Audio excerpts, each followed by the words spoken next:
मंत्र पाठ। ओ सहनावतु सहनौ भुनक्तु सह वीर्यं करवावहै तेजस्विनावधीतमस्तु मा विद्विषावहै।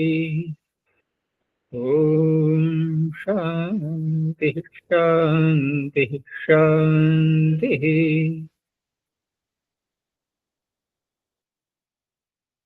काशिका की 42वीं कक्षा प्रथम अध्याय का चतुर्थ पाठ चल रहा है, जिसमें कि 44 सूत्रों तक हो गया है। कोई प्रश्न है तो पूछो। आचार्य जी, साधकत्वम करणम, इसमें जो तमप गौण मुख्य और मुख्य कार्य संप्रत्यय से मुख्य साधक आ ही रहा था, तो तमक ग्रहण व्यर्थ होकर के अन्य सूत्रों में जो गौण कारक है उनको लेने के लिए नियम निकला, तो वो अन्यत्र ही उपयोगी हुआ। इस सूत्र के लिए क्या ये नियम काम कर रहा है? जब किसी सूत्र में किसी शब्द से ज्ञापन निकाला जाता है तो उस अवस्था में उस शब्द को हटा करके पहले हम उसी सूत्र का अर्थ करते हैं, और ज्ञापन निकल के जो अन्य सूत्रों पर प्रभाव पड़ता है उनका भी अर्थ करते हैं। वो प्रभाव देखते हैं क्या पड़ रहा है, तो पहले तमक को हटा दो। हटा दिया। अब बात आई कि यहाँ पर गौण भी आएंगे ऐसे साधन, और मुख्य भी आएंगे, तो गौण मुख्य और मुख्य कार्य संप्रत्यय। ऐसे ही प्रधान अप्रधान में भी वही नियम चलता है, तो बात एक ही है। तो मुख्य साधक ले ही लिया जाएगा बिना तमक ग्रहण किए, इसका तो काम बन जाएगा, यहाँ तो कोई आपत्ति नहीं आएगी। लेकिन अब जो इससे नियम निकला, क्योंकि निरर्थक तो हो ही चुका, इसका तो काम हो ही गया ना, लेकिन इसका काम होने पर भी हम अन्यत्र भी थोड़ा सा देखेंगे कि यहाँ तमक ग्रहण किया, कार्य अपना पूरा कर लिया, मुख्य साधक को ले लिया और करण संज्ञा उसकी कर ली। अब आगे बढ़े। आगे बढ़े तो आधारोधिकरणम के पास पहुंचे, उसका भी अर्थ हम करने लगे। तो अब शैली तो वही हमारे मस्तिष्क में रहेगी, बुद्धि में वही शैली तो रहेगी, जैसे हमने यहाँ अर्थ किया था कि गौण और मुख्य में कार्य कर लिया, तो वही बुद्धि वहां भी तो काम करेगी। अब कि गौण और मुख्य आधार में से हम मुख्य आधार को लेंगे, तो मुख्य आधार को लेंगे तो ठीक है, तिलेशु तैलम यहाँ तो हो जाएगा। अब जो गौण आधार रह गई, गंगायाम घोष आदि, उसकी तो अधिकरण संज्ञा नहीं हो सकती, तो आगे आपत्ति आने लगी। पर पाणिनि को सबका ध्यान है, आगे आने वाले सूत्रों का भी और इसका भी। तो अब पाणिनि की बुद्धि क्या कर रही है, अर्थात उनके ज्ञान में क्या है, वो सूत्रों का अर्थ कैसा करवाना चाह रहे हैं। तो उनका तात्पर्य है, उनके मस्तिष्क में ये है कि सभी सूत्र, अब सभी पे आएगी बात, कि जितने भी ये कारकों के सूत्र हैं, ये सभी सूत्र गौण में भी संज्ञा करते हैं और मुख्य में भी संज्ञा करते हैं। ये पाणिनि की बुद्धि है। हम अपनी बुद्धि से पढ़ रहे हैं, पाणिनि अपनी बुद्धि से सूत्र बना रहे हैं। उनकी बुद्धि में ज्ञान ये है कि ये सभी सूत्र गौण में भी संज्ञा करते हैं और मुख्य में भी संज्ञा करते हैं। तो आधारोधिकरणम को तो हमने समझ लिया, ठीक है, वहां तो गंगायाम घोष आदि में अधिकरण संज्ञा हो जाएगी। लेकिन अब यहाँ क्या होगा, जैसे वहां पर हमने गौण में भी संज्ञा कर ली, मुख्य में भी संज्ञा कर ली, तो करण संज्ञा भी गौण में और मुख्य में दोनों में होने लगेगी। और यहाँ चाहिए हमें केवल मुख्य में करना, तो फिर कुछ विशेष शब्द कहना होगा, तो वही शब्द है ये तमक। तो अब यहाँ पर जो है ये अब निर्णय हो गया कि यहाँ क्योंकि पहले व्यर्थ हो चुका था ये तमप शब्द, मुख्य तो अर्थ निकल ही आता, लेकिन हम निकाल रहे हैं ना मुख्य अर्थ अपनी बुद्धि से, परिभाषा का सहारा लेते हुए। पाणिनि के ज्ञान में तो यह है ना कि सभी सूत्र गौण में भी कार्य करेंगे, मुख्य में भी कार्य करेंगे। वो इस नियम को लेके चल रहे हैं, इस नियम को लेके चल रहे हैं, तो ये भी गौण मुख्य में करेगा, आधारोधिकरण भी गौण मुख्य में करेगा, अन्य सूत्र भी करेंगे। तो अन्य सूत्र में तो करवाना ही था उनको, यहां नहीं करवाना है, तो उसको रोकने के लिए तमप ग्रहण कर दिया गया। ऐसे निकलते हैं ज्ञापन। अब ये तमप ग्रहण यहां भी सार्थक हो गया। क्यों हुआ सार्थक? कि तमप ग्रहण नहीं करेंगे तो गौण और मुख्य दोनों में कार्य होने लगेगा। अब वो आक्षेप नहीं करना है कि नहीं वो तो परिभाषा है, वहां उसका सहारा ले लेंगे हम कि मुख्य में होगा, नहीं, वो पाणिनि के ज्ञान में है ही नहीं अभी, क्योंकि अन्य सूत्रों के द्वारा गौण और मुख्य दोनों में करवाना है। ऐसे ज्ञापन निकलते हैं। दूसरा यह है कि साधक शब्द पर हम कल विचार कर रहे थे, इसको और थोड़ा गहराई समझते हैं कि हमने सिधु संराधु धातु से या राध साध संसिद्धौ दोनों से बनाया। तो बिना णिच के हम जब अर्थ करते हैं, जैसे कि राध साध संसिद्धौ साधनोति, साधनोति कार्याणि, तो सिद्ध करने वाला ये हो गया साधक, सिद्ध करने वाला। अब यदि णिच कर लें पहले ही, तो सिद्ध करने वाला अर्थ होगा या करवाने वाला? अब करवाने वाला अर्थ होगा। तो यहां पर यदि दोनों धातुओं से णिच पहले ही कर लिया जाए, तो सेधयति वहां हो जाएगा, यहां साधयति। ठीक है ना? अब साधनोति या सेधति नहीं बोलेंगे, अब सेधयति और साधयति। अब ये साधक किसको कहेगा? सिद्ध करवाने वाला, वो साधक हुआ। देखो, कोई भी क्रिया जब की जाती है, हम यही घटाएंगे दात्रिण लुनाति, तो दात्रिण लुनाति में देवदत्त के मन में विचार हुआ कि मुझे दात्र को, वो जो है काष्ठ को काटना है, लवन क्रिया करनी है, लवन क्रिया का विचार उत्पन्न हुआ, क्योंकि क्रिया का तो जनक कर्ता ही कहलाएगा। ठीक है ना? तो उसके मन में विचार उत्पन्न हुआ कि मुझे लवन क्रिया करनी है। अब लवन क्रिया करनी है तो उसको लगा कि मैं अकेले तो कर नहीं पाऊंगा, इस क्रिया को सिद्ध करवाने के लिए, मैंने बोला शब्द सिद्ध करवाने के लिए, देखो नीच यहीं आ चुका है। अब सिद्ध करवाने के लिए हमें कुछ साधन चाहिए, ठीक है ना? उसमें दात्र भी आ गया। अब सिद्ध करवाने के लिए जो साधन चाहिए, वह साधन सिद्ध करवाने वाले होंगे या नहीं? तो सिद्ध करवाने वाला साधयति कार्याणि, कौन हुआ? वो साधक हुआ। नहीं, हम सरलता से प्रायः क्या अर्थ ले लेते हैं साधक का? कर्ता के रूप में। अब ये कर्ता साधक नहीं है, कर्ता तो क्रिया को उत्पन्न कर रहा है, लेकिन क्रिया को संपन्न करवाने का कार्य बिना साधनों के हो नहीं सकता।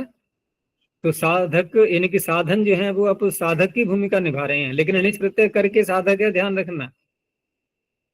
साधन साधक बन गए हैं, कैसे? साधयंती कार्याणि। अब वो कार्य यानी कि क्रिया, कार्य से तात्पर्य यहां पर क्रिया, क्रिया को सिद्ध करवा रहे हैं, अर्थात देवदत्त की सहायता कर रहे हैं कि ठीक है, तुमने विचार किया है लवन क्रिया का, हम आपकी पूरी करवाएंगे। तो अब जो भी अन्य तत्व हैं, घटक तत्व जो भी हैं क्रिया को पूरा करवाने में, वो सब कैसे बन गए? अब साधक। अब साधक में देवत ने देखा कि ये मेरा हाथ भी तो साधक बन रहा है, अगर मैं दात्र को हाथ से नहीं पकड़ूंगा तभी तो लवन क्रिया नहीं होगी। तो अब पाणिनि ने कहा कि कोई बात नहीं है, हम ये निषेध नहीं करते कि हाथ हाथ जो है वो साधक नहीं है, हाथ भी साधक है, अन्य भी साधक हैं, लेकिन उसमें तमप लगा दिया कि देखो सबसे अधिक कौन है साधक, तो पता लगा दात्र है। क्यों है सबसे अधिक ये? क्योंकि लवन क्रिया में क्या होता है? काष्ठ छिन्न भिन्न हो जाएगा। तो क्रिया तो वास्तव में उसी में हो रही है देखा जाए तो, काष्ठ में। लेकिन काष्ठ में क्रिया उत्पन्न होते समय कौन प्रविष्ट हुआ उसमें? दात्र हुआ ना, न तो हाथ हुआ प्रविष्ट, न देवदत्त हुआ। जो अनुप्रवेश हुआ है वो तो दात्र का हुआ है सीधा उसमें, इसलिए वो साधकतम है। अब तो साधक का अर्थ स्पष्ट हुआ ना। अब साधक का अर्थ यहाँ पर कर्ता के रूप में नहीं है कि साधनोति कार्याणी करके विपत्ति करेंगे तब तो हम कर्ता पर आ जाएंगे। ठीक है ना, कर्ता ही तो सिद्ध कर रहा है, काष्ठ को काटेगा, काष्ठ काट करके घर ले आएगा, अपने उससे अन्य कार्य करेगा। तो साधक तो जो है देवदत्त हुआ फिर। लेकिन देवदत्त साधक है अण्यंत धातु से प्रत्यय करने पर, और दात्र साधक है ण्यंत धातु से प्रत्यय करने पर। तो यहां पर ण्यंत से प्रत्यय करके वो अर्थ निकाला जाएगा। ठीक है ना, इस तरह से अर्थ करेंगे। तो साधन और साधक, अब ये क्या बन गए? एक तरह से पर्यायवाची बन चुके हैं यहाँ, क्योंकि यहाँ दोनों को पर्यायवाची बताने में हमारी सामान्य बुद्धि क्या काम करेगी कि ये दोनों कैसे बन जाएंगे पर्यायवाची। एक है साध्यते अनेन, दूसरा है साधनोति कार्याणि। ये कहाँ हुए? ये तो भिन्न भिन्न अर्थ निकल रहे हैं।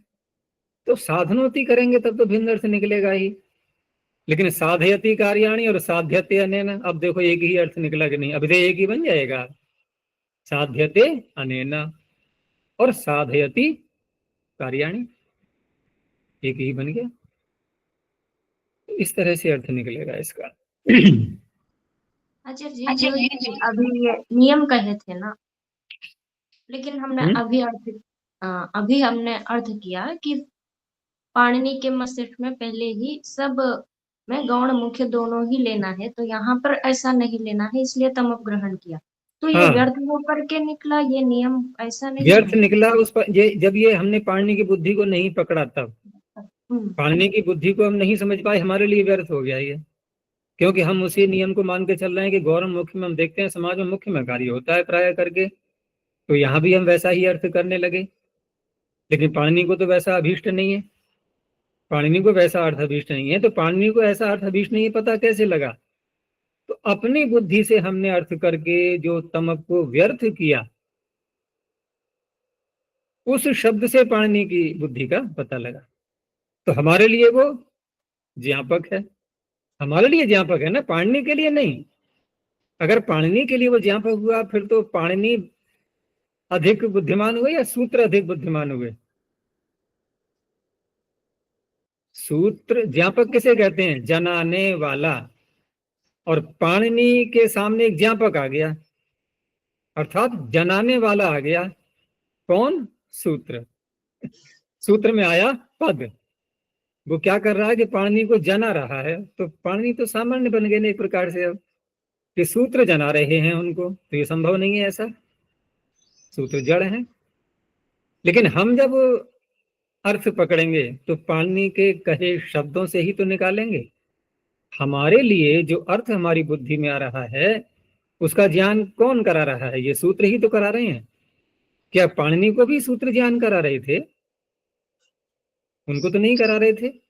तो हमारे लिए ज्ञापक है, और पाणिनि के लिए वो एक नियम का कार्य कर रहा है, क्योंकि उन्हें छात्रों को बताना है कि यहाँ गौण और मुख्य दोनों का ग्रहण नहीं करना है, अन्यों में करना है। ये उनके ज्ञान में पहले से ही है। तो कोई भी ज्ञापक होता है वो हमारे लिए होता है, पाणिनि के लिए नहीं होता। आगे भी ध्यान रखना है इस बात का। ज्ञापक सदा अध्येता के लिए होते हैं, ठीक है ना। जो अब क्या परमात्मा के लिए भी कहा जाएगा कि बहुत कुछ ज्ञापक है? उसको तो कुछ भी नहीं है ज्ञापक, वो स्वयं ज्ञाता है सबका। जो ज्ञाता नहीं है उसके लिए ज्ञापक होते हैं।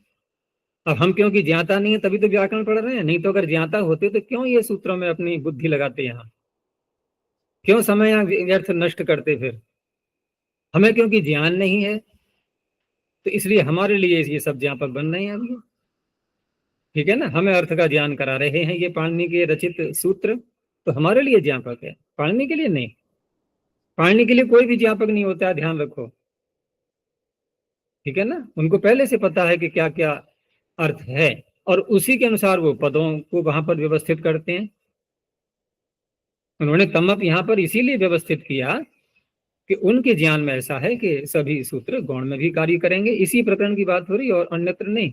अन्यत्र होगी तो परिभाषा ही नहीं निकलेगी फिर तो वो कि गौण मुख्य और मुख्य कार्य संप्रत्यय, वो भी तो परिभाषा अपना काम कर रही है कहीं ना कहीं।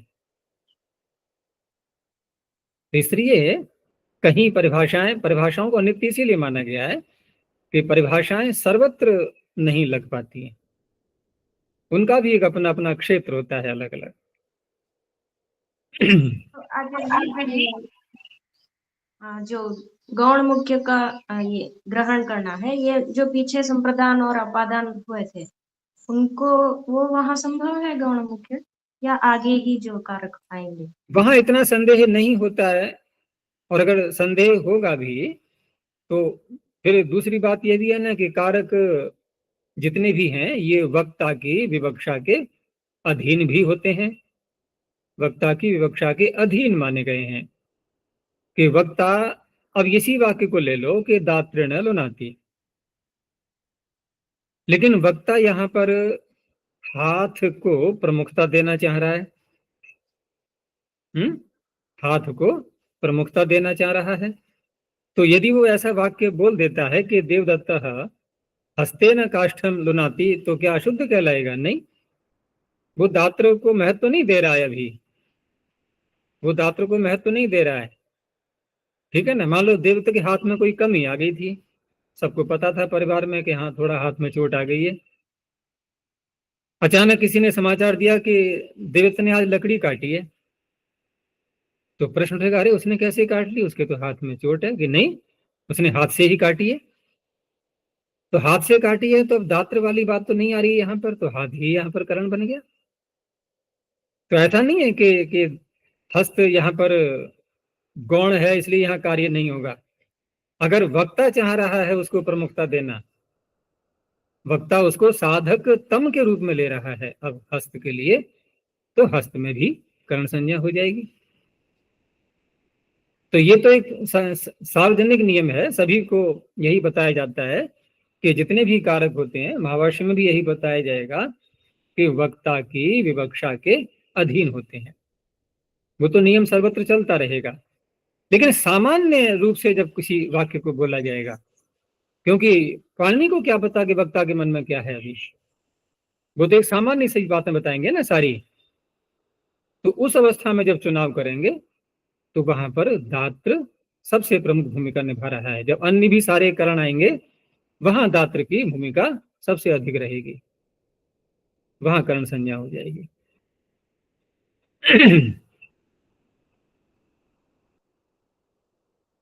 चलो आगे देखते हैं अब। आचार्य फिर दात्र की सबसे प्रमुख होने से ही कर्ण संज्ञा हो जाएगी, तमप ग्रहण करने से उसमें उत्तमत्व है।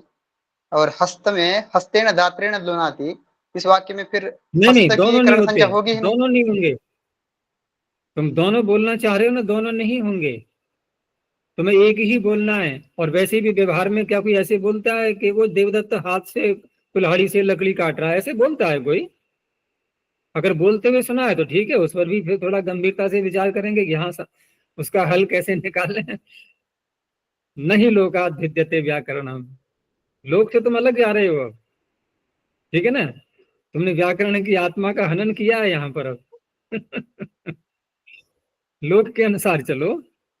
जब लोक में ही ऐसा वाक्य नहीं मिलता तो फिर ये परलोक वाले वाक्य यहाँ मत बोलो अभी। अच्छा जी, फिर यदि ऐसा कहना है तो हाथ से पकड़कर ऐसे कहेंगे? पाँच कट रही है, हाथ को भी लाना है तो हाथ से आवाज कट कुल्हाड़ी, गई, दोबारा बोलो, आवाज कट गई थी। हाँ, हाथ को भी लाना है इस वाक्य में, तो कैसे बोलेंगे? हाथ से पहले हिंदी में दात्र बना को के दिखाओ, पहले हिंदी में बना के दिखाओ सामान्य भाषा में। हाथ को भी लाओ, दात्र को भी लाओ। अब कैसे लाएंगे मैं बताऊं। हाथ से। देवदत्त देवदत्त हाथ से कुल्हाड़ी पकड़कर लकड़ी काट रहा है। अब क्रियाएं कितनी हो गई यहाँ पर? दो। दो क्रियाएं हो गई। तो लुनाती का तो साधकतम हो गया दात्र, और पकड़ कर इसका साधकतम हो गया हस्त। हो गई जी, दो। हस्ते न। हस्तेन भी बोला जाएगा, दात्रेण भी बोला जाएगा, लेकिन दोनों की क्रियाएं अलग अलग हैं, ठीक है ना। दोनों की क्रियाएं अलग अलग हैं। पकड़ने में हस्त सहायता कर रहा है, काटने में दात्र सहायता कर रहा है, ऐसे होगा। तो आगे है आधारोधिकरणम। अब यहां शब्द है आधार, जैसे पीछे था साधक, तो यहां भी थोड़ा विचार करना होगा, क्योंकि सामान्य अर्थ जो हम ले लेते हैं यह बिना विचार किए एकदम अभिधावृत्ति से निकल करके आता है, तो थोड़ा उसे हटना होता है, सूत्रों में कुछ रहस्य भरे हुए होते हैं। तो यहां जो व्युत्पत्ति दिखाई जा रही है प्रारंभ में कि आध्रियंते अस्मिन, जिसमें आधृत किया जाता है, ठीक है ना, क्रिया गुण। देखो द्रव्य कोई भी, अब ये दार्शनिक पक्ष भी आ गया इसमें कि द्रव्य क्रिया का भी आधार होता है और गुण का भी आधार होता है। ये द्रव्य का लक्षण कणाद ने भी यही किया है, ठीक है। क्रिया गुणवत समवायी कारणम इति द्रव्य लक्षणम, ये सूत्र है द्रव्य के लक्षण का। क्रिया गुणवत, क्रियावत और गुणवत वाला, क्रिया वाला और गुण वाला। तो वही पंक्ति यहां पर है, आध्रियंते अस्मिन क्रिया गुणः इति आधार। यहां हमें क्रिया अर्थ लेना है, ठीक है ना, गुण यहां से तात्पर्य नहीं है, अभी हम वहां नहीं जा रहे। तो यहां जो व्युत्पत्ति दिखाई है इन्होंने, इसके आधार पर हम अधिकरण में आध्रियंते अस्मिन, अस्मिन बोला ना, तो अधिकरण में यहां पर घय प्रत्यय करके बना लेंगे इसको, ठीक है ना। तो ये तो इसका अर्थ इस तरह से हुआ। अब यहां विचार ये करना है कि उदाहरण पहले देख लो, उसके बाद हम अर्थ देखेंगे कि कटे आस्ते और स्थाल्याम पचती, ठीक है ना, दोनों दो प्रकार के उदाहरण है ये। कटे आस्ते कटे शेते तो एक ही तरह के हो गए दोनों। तो कट चटाई हो गई, क्रिया क्या है, बैठना। तो बैठना क्रिया चटाई में होगी या कि देवदत्त में होगी, किस में होगी? बैठना देवदत्त। क्रिया देवदत्त में होगी। और हम पीछे वो कारिका भी पढ़ चुके हैं, अगर याद कर ली है तो मैंने कहा था याद कर लेना उसको। तो याद करने की याद किस किस को है?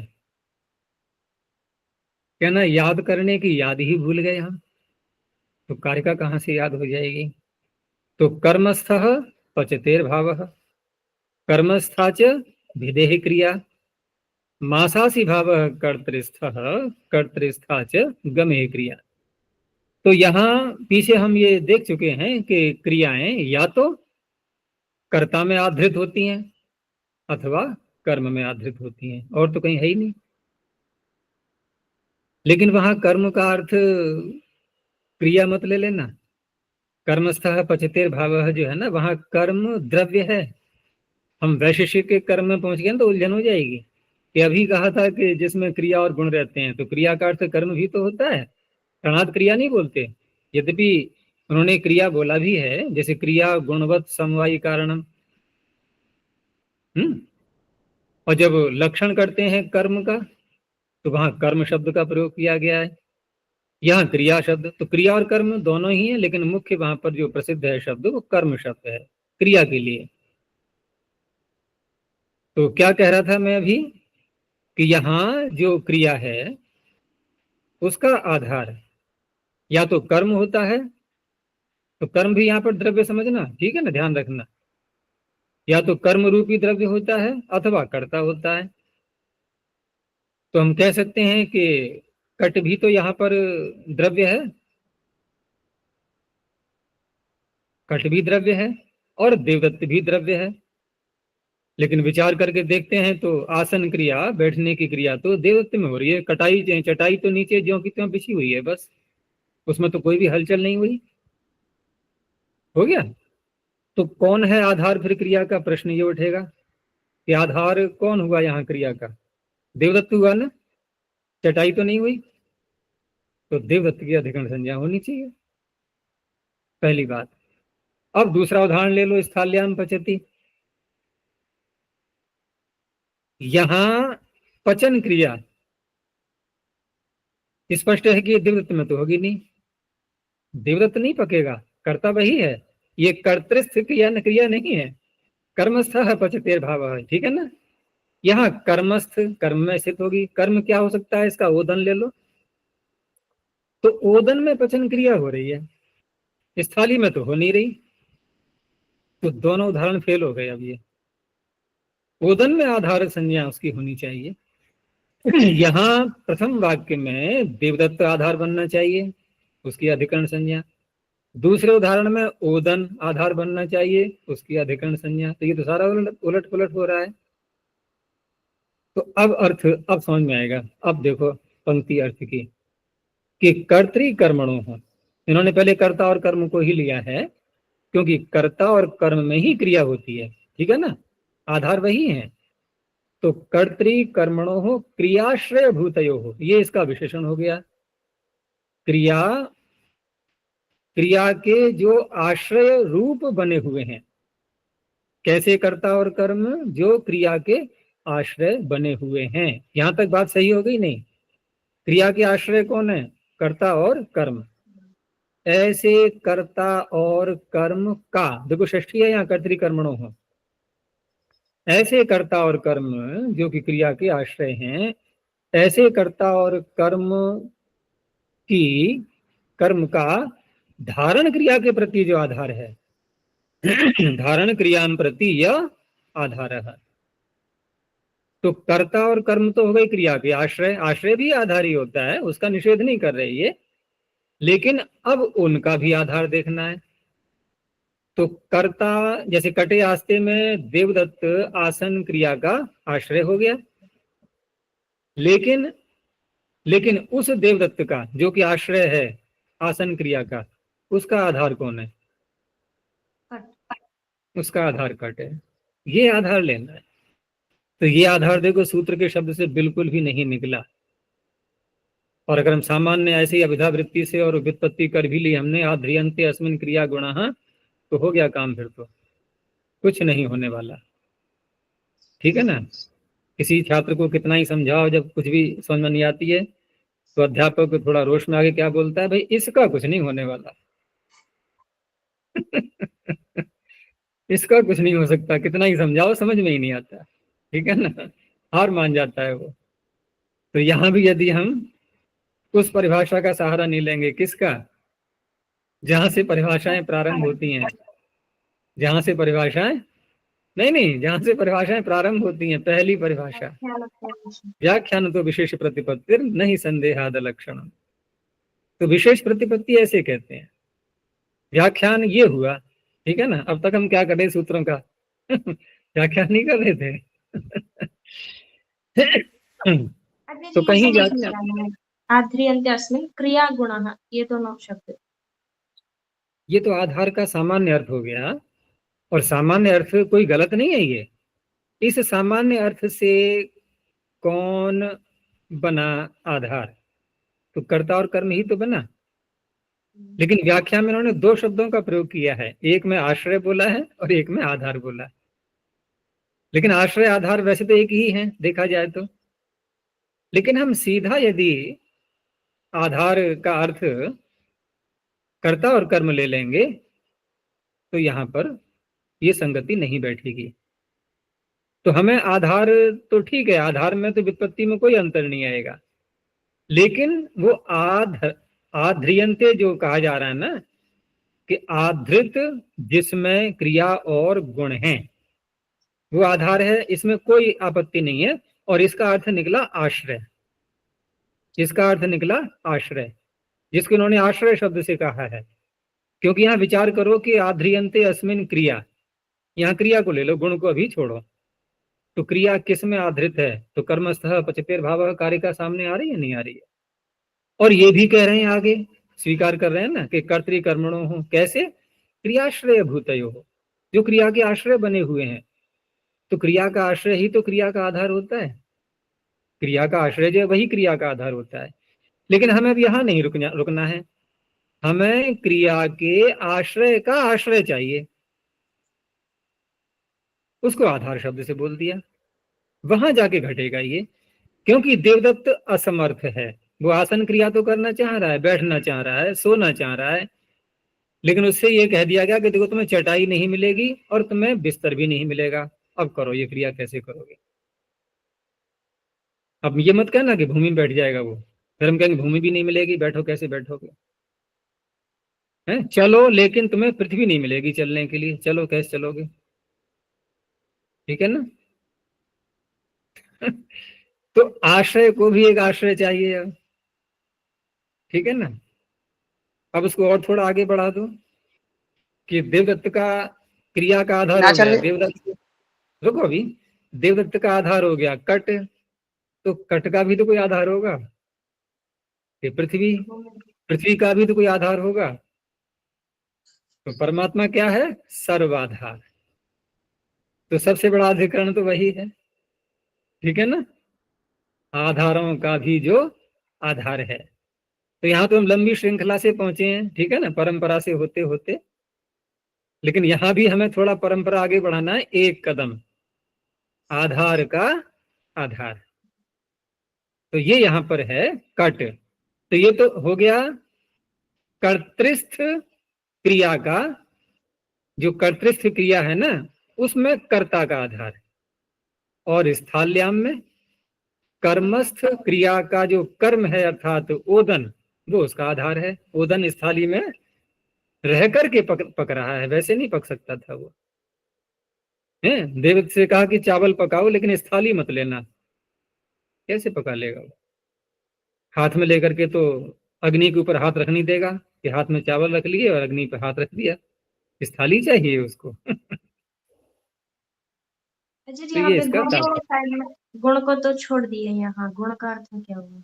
गुण का ये विषय नहीं है ना, ये शास्त्र उस बात को नहीं ले रहा है अभी, वो वैशेषिक का विषय है, लेकिन जो यहाँ पे लक्षण गुण दिया है पढ़ा व्युत्पत्ति है, है, यहाँ पे गुण पढ़ा है ना, गुण है। पढ़ा है, मैं कह रहा हूँ व्युत्पत्ति तो वाक्य, व्युत्पत्ति का वाक्य तो पूरा है अपने में, क्योंकि व्युत्पत्ति हम कर रहे हैं और गुण शब्द को हटा दें तो ये व्युत्पत्ति अधूरी बनेगी, क्योंकि द्रव्य, द्रव्य गुण का भी आधार होता है और क्रिया का भी आधार होता है। तो लक्षण तो अपने में पूर्ण दिखाया जा रहा है, लेकिन उस लक्षण में से हमारे प्रसंग के अनुसार कौन सी बात घट रही है वो यहां ले लेंगे।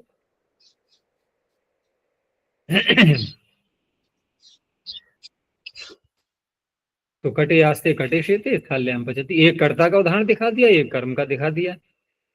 कहेंगे यार कर्ता कर्म कहाँ, या तो आधार का उदाहरण है ये अधिकरण का है, तो दोनों में कर्ता और कर्म छिपा हुआ है और अर्थ वहीं से निकलेगा पूरा हमारा, नहीं तो ये कर्तृकर्मणों क्रियाश्रय भूतयों का अर्थ ही नहीं आ पाएगा। हो गया स्पष्ट? अब चलते हैं आगे, अधिकरण प्रदेशाः सप्तम अधिकरणे च। आज पीडीएफ फाइल खोली नहीं और आप लोग भी कोई याद नहीं दिलाते,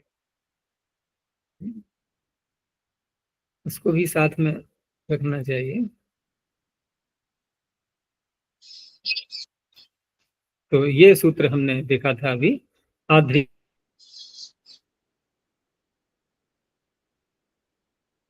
भूतयोर धारण क्रियां प्रति य आधारः तत्कारकम अधिकरण संयम भवति।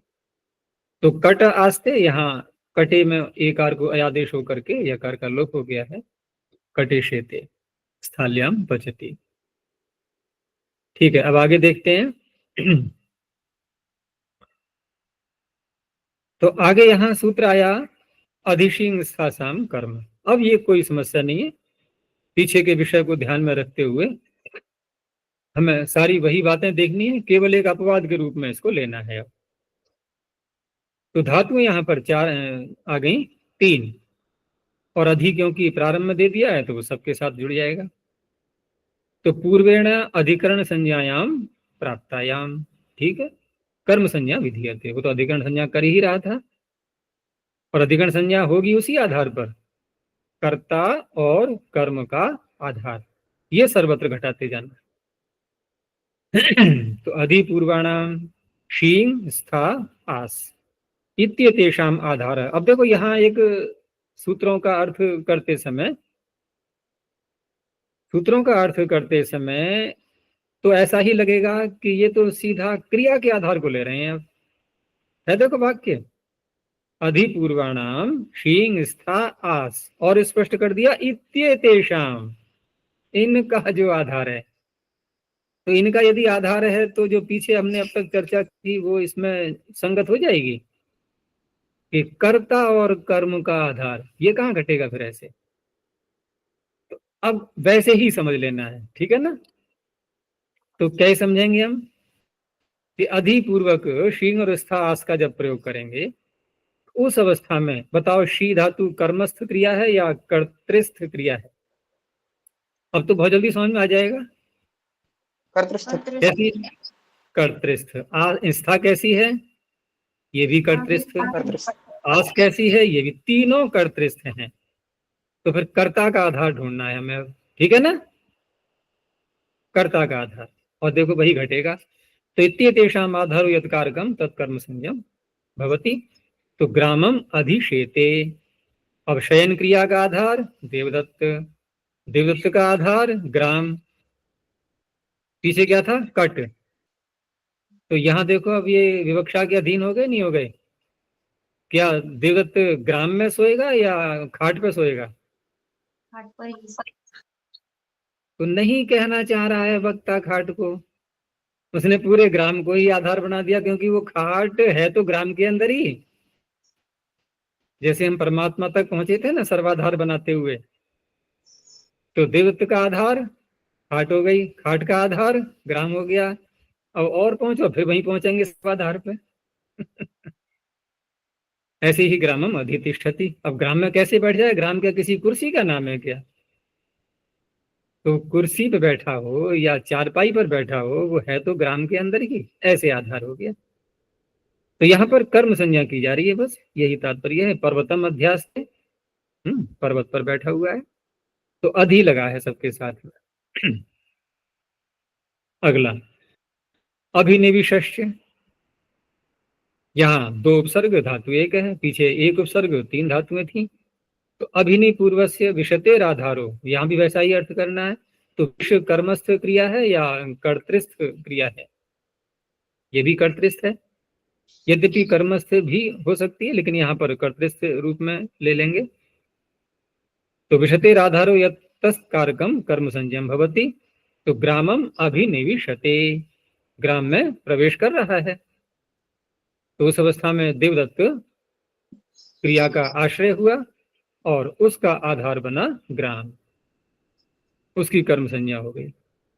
अब यहाँ प्रश्न उठाया कि आपने अभी और नी लगा करके आधार की कर्म संज्ञा की है, तो फिर ये सप्तमी कैसे हो रही है इन शब्दों में, अर्थात ये अधिकरण कैसे बन रहे हैं?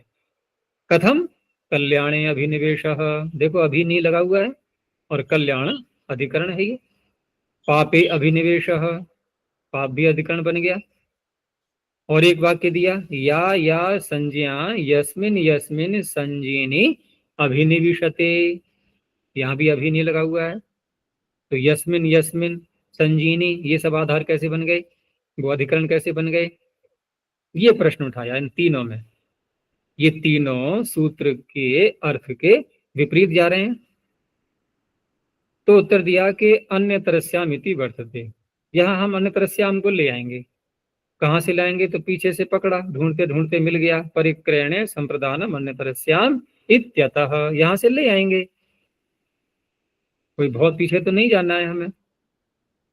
और उस अनत्रस्याम को ला करके फिर व्यवस्थित भाषा के रूप में करेंगे। तो व्यवस्थित भाषा में तो ये विकल्प तो होता नहीं है, ठीक है ना। जहां पर अधिकरण दिखाई दे रहा है वहां अधिकरण मान लिया, अर्थात विकल्प से कर लिया, तो उस पक्ष में नहीं किया इसने। और जहां पर द्वितीय दिखाई दे रही है वहां कर्म मान लिया, इस तरह से। तो साच व्यवस्थित भाषा विज्ञायते।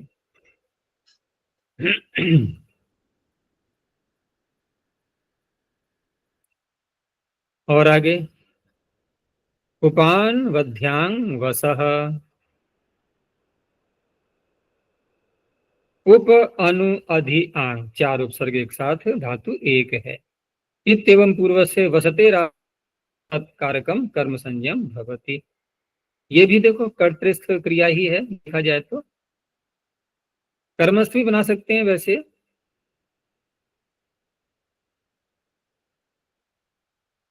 तो ग्रामम उपवसति सेना, अब सेना मनुष्यों का समूह है, कहाँ रह रहे हैं? ग्राम में। तो उप लगा दिया है वस से पहले, और वैसे देखें तो सेना जो कि कर्ता हो गया एक प्रकार से, और क्रिया सेना में ही होनी है, तो कर्तृस्थ क्रिया है ये। उस सेना का आधार ग्राम हो गया, तो ग्राम की कर्म संज्ञा हो गई। पर्वतम उपवसति ग्रामम अनुवसति, सेना ग्रामम अधिवसति ग्रामम आवसति। एक वार्तिक यहाँ दे दिया है साथ में कि से रस्यर्थस्य प्रतिषेधो वक्तव्यः।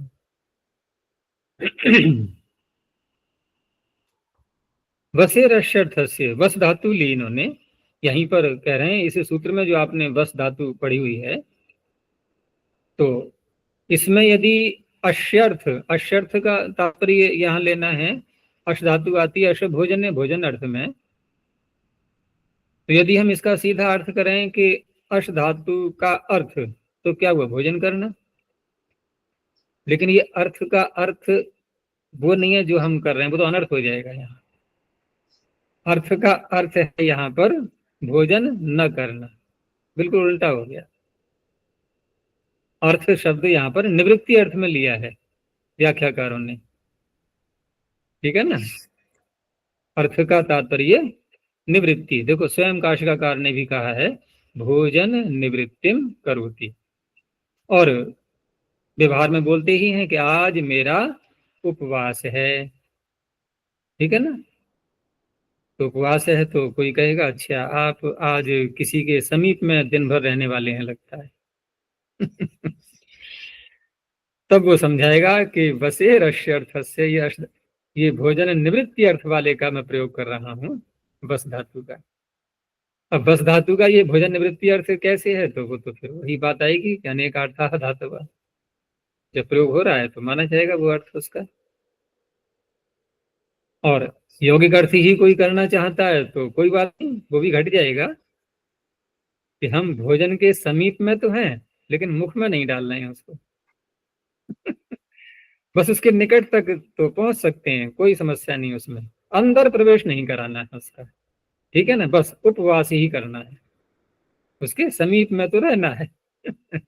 क्योंकि दिन भर याद तो आती रहेगी, भूख लगती है ना, तो बातचीत हो रही है, कोई हमसे कोई बात कर रहा है, हम किसी से बात कर रहे हैं, लेकिन बार बार हमारा मन कहाँ पहुंच रहा है? भोजन पर। जैसे दांत में कोई तिनका लग जाए तो जीभ वहीं पहुंचती रहती है हर समय। तो कभी देखना, उपवास करके देखा तो होगा ही, दिन भर भोजन पर ही ध्यान लगा रहेगा, है ना। बात बात में वही ध्यान आएगा, कहीं जरा सा सब्जी में से, वो रसोई में से कहीं तड़का उड़का लगा और गंध आई हो, फिर तो कहेगा टूट पड़ो भोजन पे अब।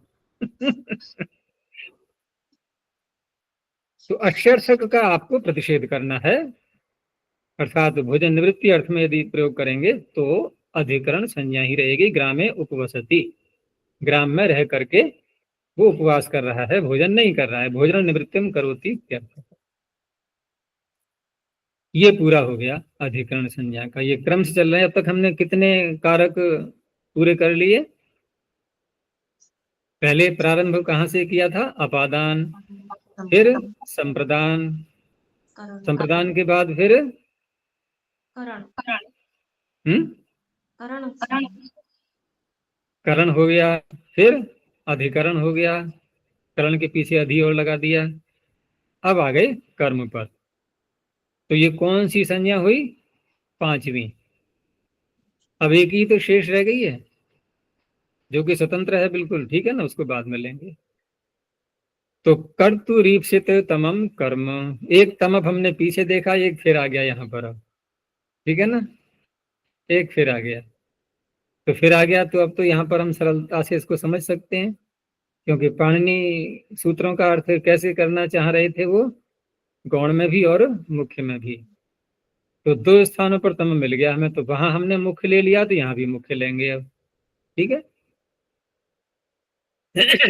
तो कर्तुः क्रियया यद आप्तुम, आप्तुम के आगे दिया इन्होंने इष्टतमम, तो आप्तुम इष्टतमम, ये किसको खोला इन्होंने? ईप्सित तमम को, क्योंकि ईप्सित में दो अर्थ आ रहे हैं। धातु का अर्थ है प्राप्त करना, सन का अर्थ है इच्छा करना। तो प्राप्त करने को बोल दिया आप्तुम, इच्छा को बोल दिया इष्टतमम। इष्ट तमक तो वहां लगाई है। इन्हीं कर्ता, कर्ता का क्रिया के द्वारा कर्ता का क्रिया के द्वारा प्राप्त करने में जो सबसे अधिक इष्ट होता है उसकी कर्म संज्ञा होती है। तत्कारकम कर्म संज्ञा भवती। ठीक है ना, जो सबसे अधिक इष्ट होता है, इष्ट तो और भी चीजें हो सकती हैं, लेकिन जो सबसे अधिक इष्ट है, तो वही विवक्षा के अधीन वाली बात यहां भी घटा देंगे कि वक्ता किसको सबसे अधिक इष्ट मान रहा है बोलते समय। तो कटम करोति, अब यहाँ करोति का अर्थ है बनाना हो गया, चटाई बना रहा है। तो करण क्रिया, कर्तुः क्रियया, क्रिया कौन सी है? करण क्रिया। तो करण क्रिया के द्वारा प्राप्त करने में जो सबसे अधिक इष्ट है वो हो गया कट, उसकी कर्म संज्ञा हो गई। तो यहां पर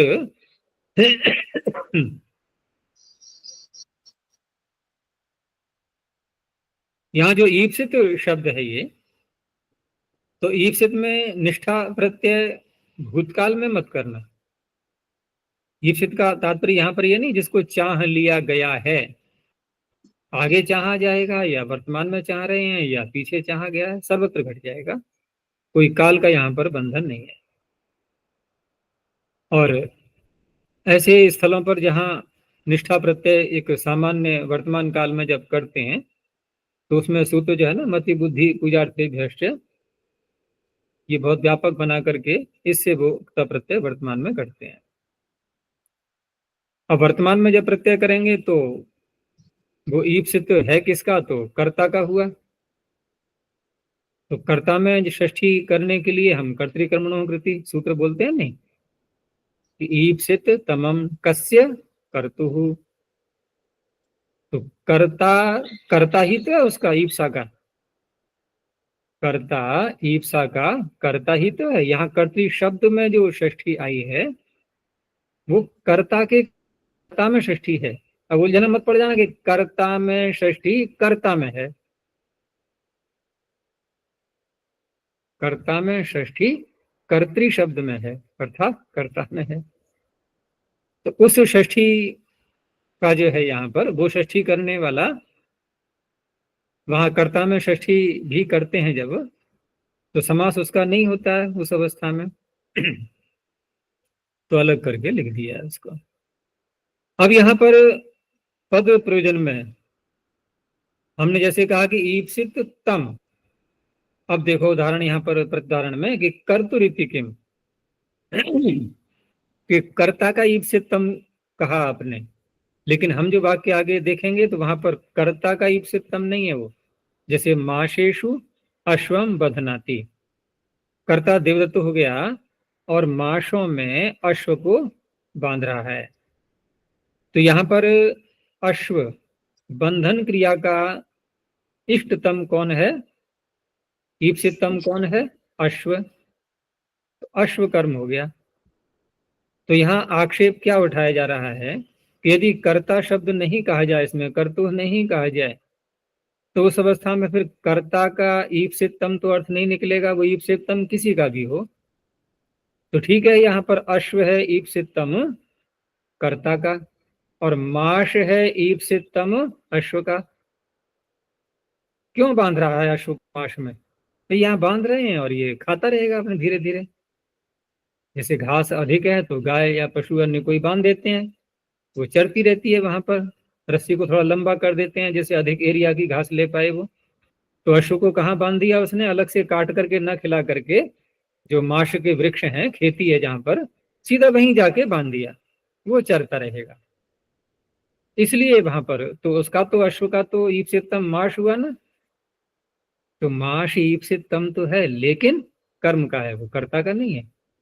तो कर्तु ना कहेंगे तो यहाँ पर भी कर्म संज्ञा उसकी होने लगेगी, दो दो कर्म बन जाएंगे। फिर बोलेंगे माशान अश्वम बधनाति, ठीक है ना, ऐसे बनेगा वाक्य, अपशब्द बन जाएगा। वही आगे समझाया कि कर्मण ईप्सिता माशा न कर्तु, कर्ता की ईप्सितम नहीं है ये। अब तम ग्रहण की बात आई यहाँ पर। तो तमक से हमने वही अर्थ निकाला था कि जो सबसे अधिक ईप्सितम है। अब कोई ओदन खा रहा है, अब ओदन खा रहा है तो बच्चे भी चाहते हैं कि माँ से कहा कि थोड़ा दूध और डाल दो इसमें चावल में, ठीक है ना, उसको दाल के साथ नहीं खाना है, मीठा बना करके खाना है, तो चावल में दूध डलवा दिया। तो दूध डलवा दिया तो दूध इष्टतम नहीं है क्या, उसको पयस वो भी इष्ट है और ओदन भी इष्ट है। लेकिन मुख्य भोजन कौन सा है इसमें इस समय, उसका मुख्य भोजन ओदन है। ओदन को अधिक पुष्ट या स्वादिष्ट बनाने के लिए उसने पयस का आश्रय लिया, उसमें पयस भी डाला, चीनी भी डाल सकता है उसमें, हम उसको भी ले सकते हैं, वो भी खाएगा ही। ये सब खाद्य पदार्थ ही तो हैं जो कुछ भी पड़े हैं उसमें। लेकिन इष्टतम ईप्सितम वो ओदन हुआ, ये तम का तात्पर्य हो गया। अब पयस को कैसे ले लिया फिर, उसको उसके साथ, ठीक है ना, तो सह के योग में तृतीया कर सकते हैं, पयसा ओदनम भुंगते। अब ऐसा नहीं है कि पयस के द्वारा खा रहा है, जैसे कि मुख के दांतों के द्वारा खाते हैं, ऐसे नहीं, पयस भी साथ में ले रहा है, तो साथ में वो भी ग्रहण कर रहा है, तो इसलिए यहाँ पर कर्म एक ही बनेगा, दो दो कर्म ऐसे नहीं बनेंगे। तो पयसा ओदनम भूंगते।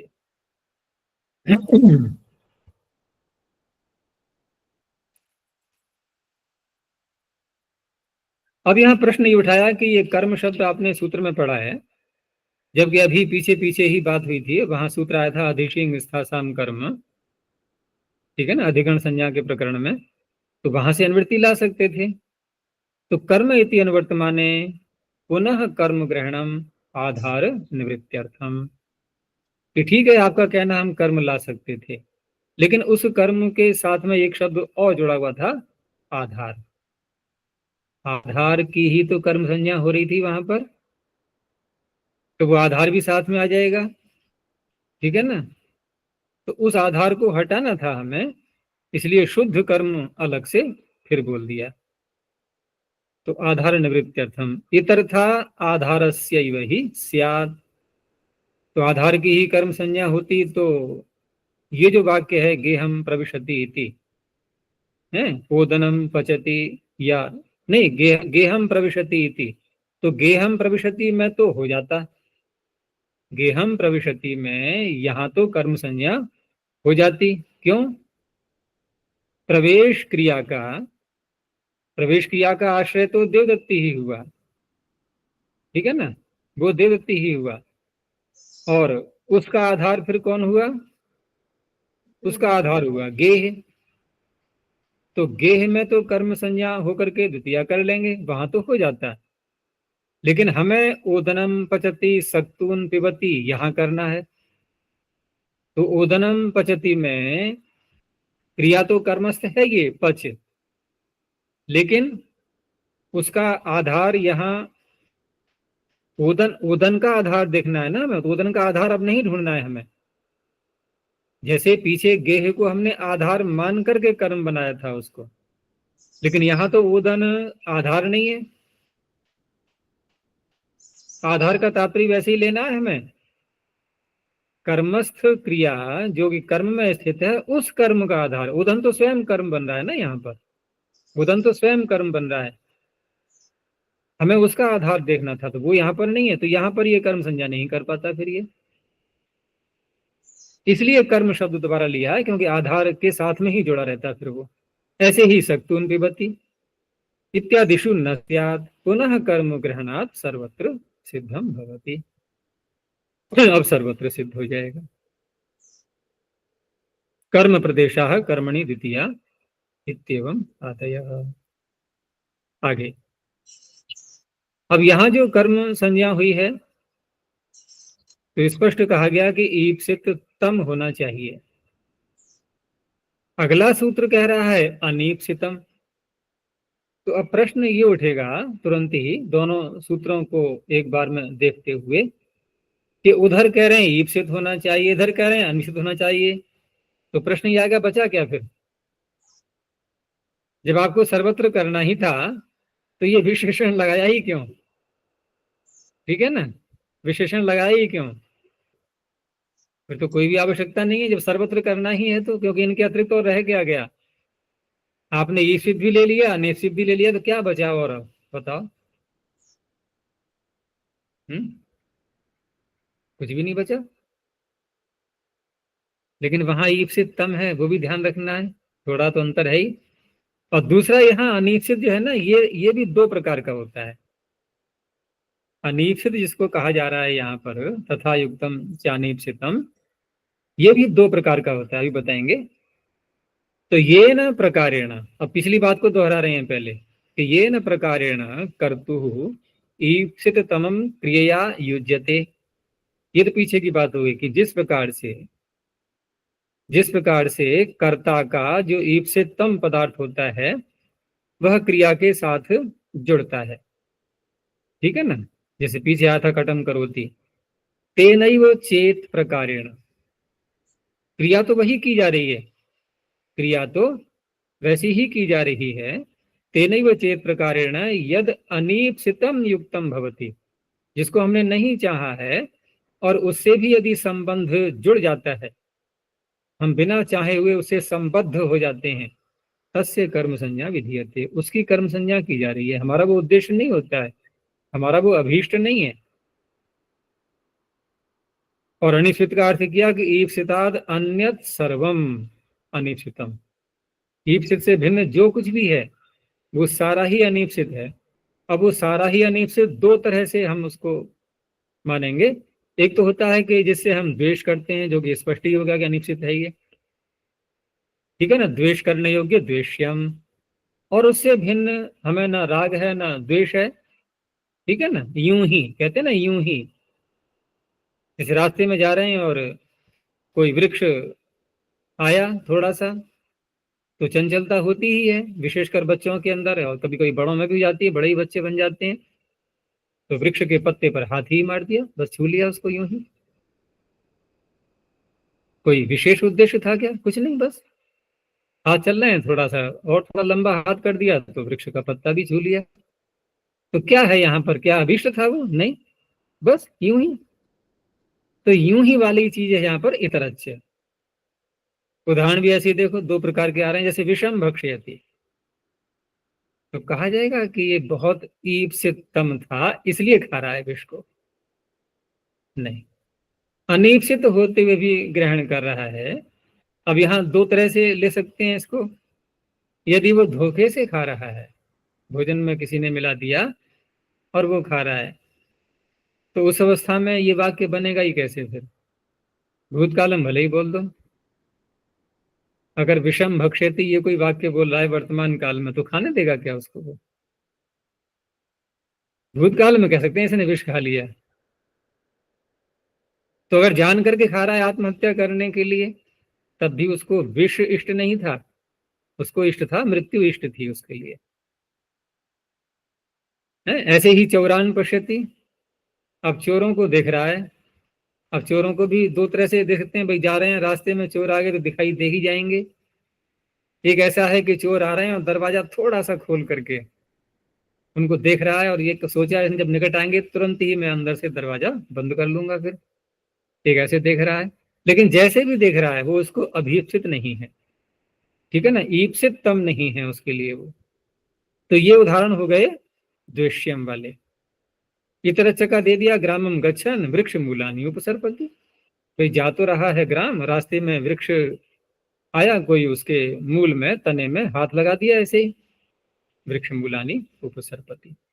तो ये भी सारे कर्म संज्ञा करने के लिए ही ये सूत्र होता है, और इसका प्रयोग भी बहुत व्यापक रूप में होता है।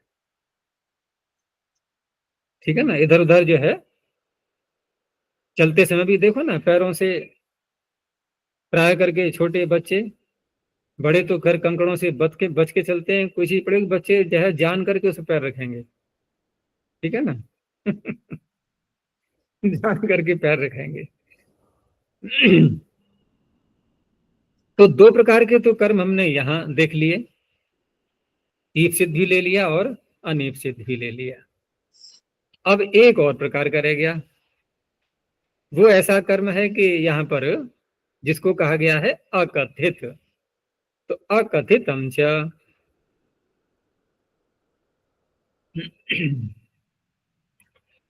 अब अकथितम यहां पर इसको कैसे घटाएंगे, तो इसकी व्याख्या करते हुए यहां और भी कुछ बातें आएंगी, क्योंकि कैसे अकथित होगा वो और किन के द्वारा होगा अकथित, क्योंकि अकथित का तात्पर्य है न कहा हुआ। तो अभी तो सामान्य यही अर्थ कर दिया कि अकथितम च यत् कारकम तत् कर्म संज्ञम भवति, ठीक है। अब तुरंत ही प्रश्न उठा, क्योंकि ये स्पष्ट हो नहीं पाया। प्रश्न किया केन अकथितम, किसके द्वारा न कहा हुआ। तो प्रसंग के अनुसार वही बात बताई जाएगी, प्रसंग चल रहा है कारकों का, और अब तक हमने जो पीछे कारक कहे हैं और आगे भी एक रह गया है अभी कर्ता कारक, उसको भी ले लेंगे साथ में, क्योंकि अपादान आदि, आदि शब्द से चार तो पीछे के आ गए और एक आगे वाला भी आ गया। चार क्या बल्कि पांच ले लो, कर्म को भी ले लो साथ में, अभी कर्म का ही प्रकरण चल रहा है। लेकिन कर्म संज्ञा का जो मुख्य सूत्र है उसके द्वारा अकथित, और अपादान, संप्रदान, अधिकरण, करण और कर्ता, इन सब के द्वारा भी अकथित जितना भी है। अब इनके द्वारा, इनकी जो विशेष कथा जो चर्चा हुई है, इनके द्वारा जो अकथित है वो सभी यहां पर लिया जाएगा। अब कैसे होगा इनके द्वारा अकथित, वो उदाहरण में समझेंगे। लेकिन ऐसी धातुएं अधिक नहीं हैं, कुछ कम ही हैं कि जिनका प्रयोग करते समय एक कारक ऐसा आता है जो कि अकथित के रूप में होता है, ठीक है ना। तो वो धातुएं थोड़ी हैं, इसलिए उनका परिगणन कर दिया गया, तो कहा परिगणनम कर्तव्यम। हम गिना ही देते हैं उनको, छांटने में ज्यादा उलझन नहीं होगी फिर। तो ये तो कार्य का सबको याद होगी ही कि दुहियाचि रुधि प्रचिभिक्षिचियाम उपयोग निमित्तम पूर्व विधौ ब्रुविशासी गुणेन च यत् सचते तद अकीर्तितम आचरितम कविना। तो इसमें जो आए हुए शब्द हैं जिन पर विशेष विचार करना है, एक तो है उपयोग निमित्तम अपूर्व विधौ। तो ये धातुएं जो गिनाई हैं इसमें षष्ठी का बहुवचन करके चियाम यहां तक, इन धातुओं का जो उपयोग और उस उपयोग का जो निमित्त, उसकी कर्म संज्ञा होगी और वो अकथित होगा यहां पर इन वाक्यों में, देख लेना। और अपूर्व विधौ का वही तात्पर्य है जो अभी पीछे कहा था ना कि केन अकथितम, अपादानादि विशेष कथा भी। तो अपूर्व विधौ का वही तात्पर्य है कि जिनमें पूर्व सूत्रों से कोई भी कारक संज्ञा का विधान नहीं किया गया है। तो ये तो इसका अर्थ हो गया, ये धातुएं उदाहरण में सब आ जाएगा और स्पष्ट। अगली पंक्ति जो है कि ब्रुवि शासी गुणे न च यत् सचते, यानी कि ब्रुव और शास धातु ये दो हैं, और गुण से तात्पर्य है यहां पर गौण। गौण और मुख्य होता है ना, गौण, ठीक है ना। और गौण से तात्पर्य क्या होता है, हम किसी क्रिया के साथ में गौण और मुख्य का व्यवहार कैसे करेंगे।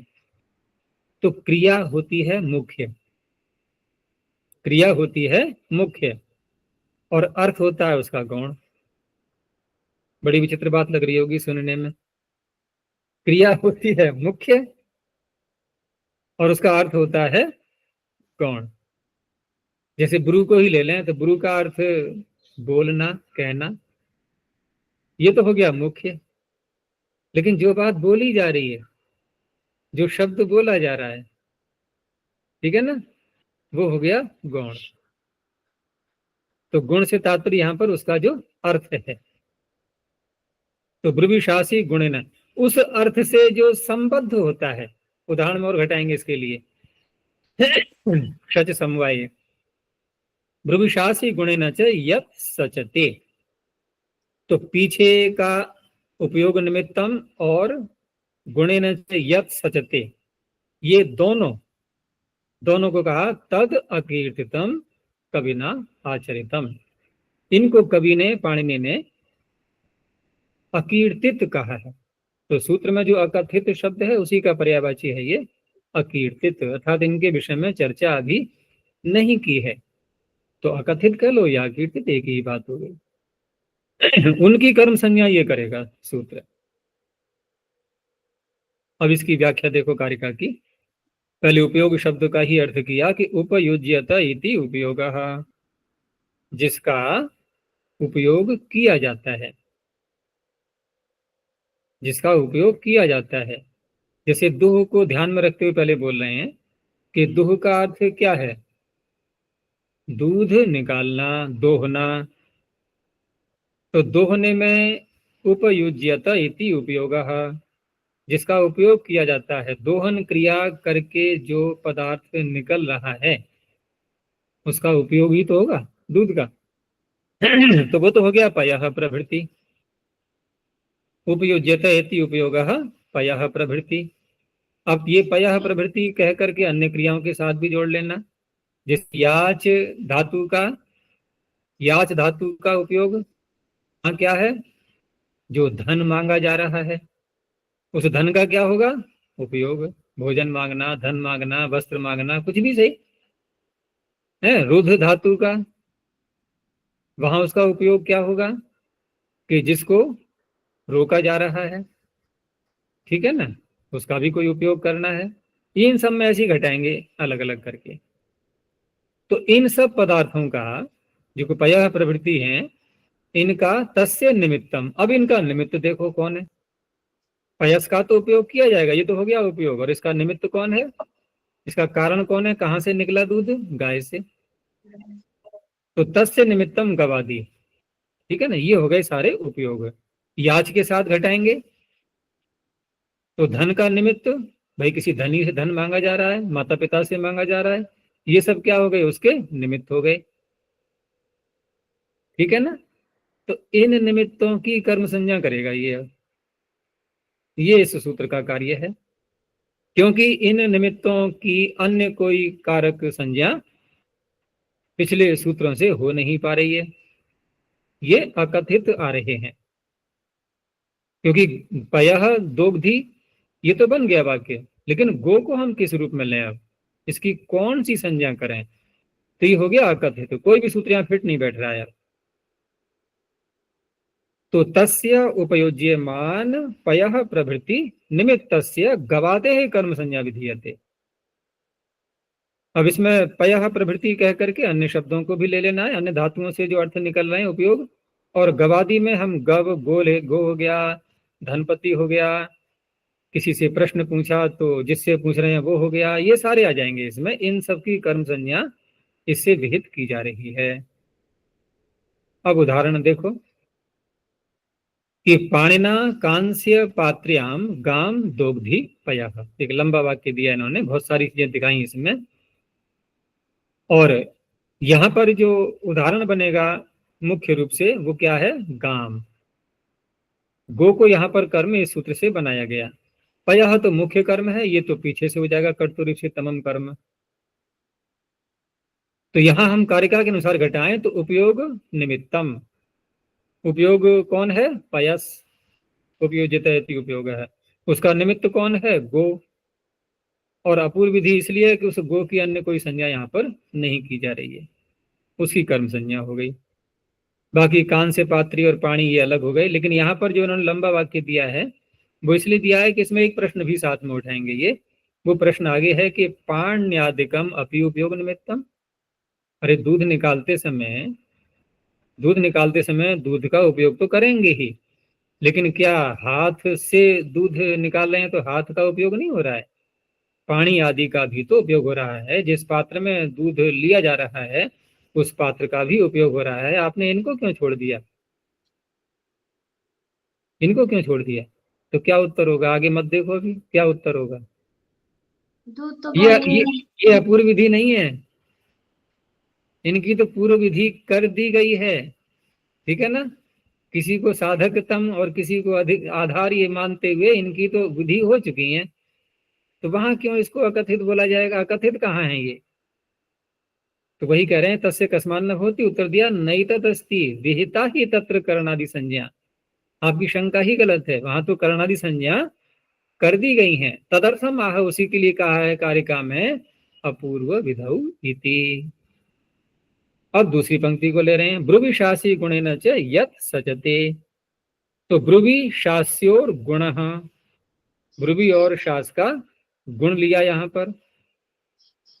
तो गुण क्या है यहाँ ब्रु और शास का? तो गुण साधनम प्रधानम कर्म धर्मादिकम। कोई कह रहा है ब्रु व्यक्तायाम वाची, तो उस अवस्था में वो धर्म आदि का उपदेश दे रहा है। तो ये सब क्या है? ये कार्य वैसे तो ये प्रधान कर्म हुए, ये हैं तो प्रधान कर्म ही, लेकिन प्रधान कर्म होते हुए भी धातु के हो गए ये अर्थ। तो धातु के अर्थ होने की दृष्टि से जब धातु और अर्थ दोनों की तुलना की जाती है, तो धातु को मुख्य यानी क्रिया को मुख्य माना गया है और अर्थ को गौण माना गया है, ठीक है ना।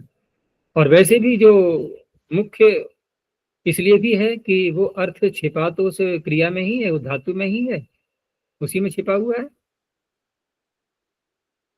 हम गुणों को भी गुण क्यों बोलते हैं? हम इस शब्द को वहां भी घटा सकते हैं।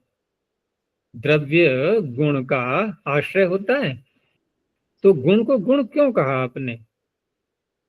तो कहा कि द्रव्य मुख्य होता है, वो गौण होता है। गुण को गुण कहा गया गौण होने से। गौण क्यों है? क्योंकि वो आश्रय पाए हुए है किसी में, स्वतंत्र रूप से रह ही नहीं सकता वो। तो जो स्वतंत्र रूप से नहीं रह सकता वो मुख्य कैसे बन जाएगा बताओ?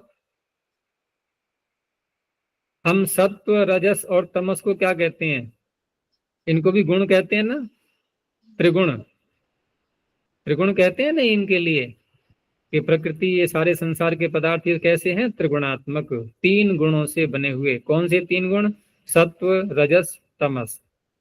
अब वहां भी गुण का अर्थ करो, क्यों है ये गुण? ये तो द्रव्य है, कोई कहेगा। कणाद की भाषा में कहेंगे तो द्रव्य है कि गुण है ये? द्रव्य। फिर गुण कैसे कहा? तो वहां गुण से तात्पर्य है गौण। गौण क्यों है? क्योंकि प्रकृति परतंत्र है, स्वतंत्र नहीं है, और दूसरे के लिए है। प्रकृति अपने लिए नहीं है, दूसरे के लिए है। तो जो दूसरे के लिए होता है वो गौण होता है, ठीक है ना। और जिसके लिए होता है वो प्रधान होता है, वो प्रधान होता है। भोगापवर्गार्थम दृश्यम, ये सारा दृश्य भोग और अपवर्ग के लिए है, ठीक है ना। भोग अपवर्ग किसका होना है? जीवात्मा का। तो जीवात्मा के लिए सब कुछ हो गया ये, इसलिए वो भी गुण है। तो ब्रुवि शास्योर गुण साधनम, उसी को साधन भी कह दिया है इन्होंने। और प्रधानम कर्म, प्रधान कर्म आदि जो भी बताए जा रहे हैं ब्रू धातु के द्वारा कह करके, धर्म आदि ये सब। अब उन धर्म आदि से जो सचते अर्थात संबद्ध हो रहा है, वो धर्म आदि जो करेगा, जिसको धर्म बताया जा रहा है, उसकी कर्म संज्ञा करेगा ये। तद अकीर्तितम आचरितम कविना, तद अकथितम उक्तम सूत्रकार ने, सूत्रकार ने उसी को ही अकथित कहा हुआ है।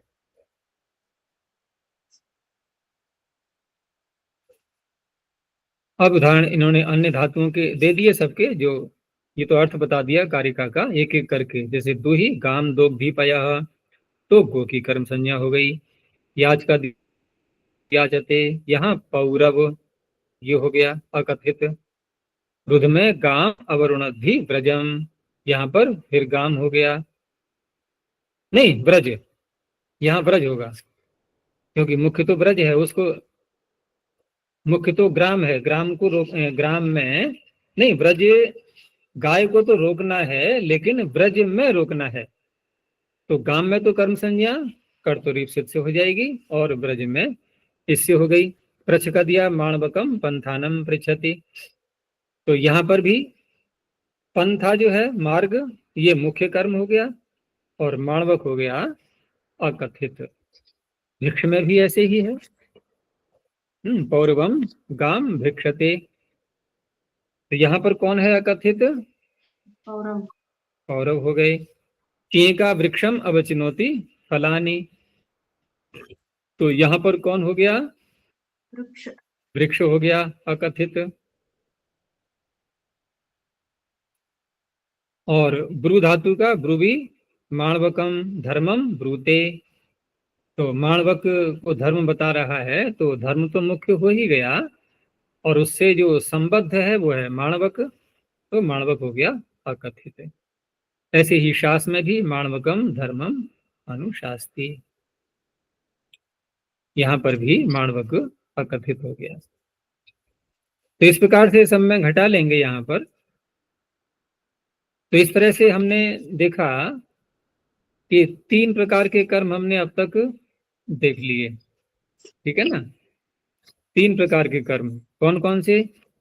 एक तो हो गया ईप्सितम, एक हो गया ईप्सितम, एक हो गया अनीप्सित और एक हो गया अकथित, ठीक है ना।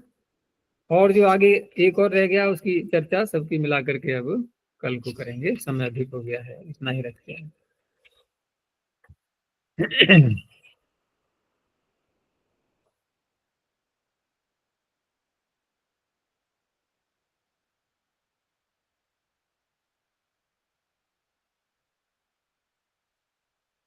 प्रणोध्वनि। ओम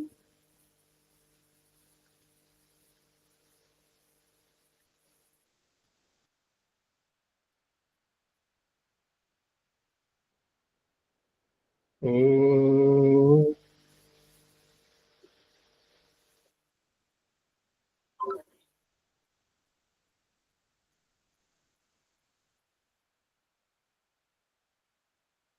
ओम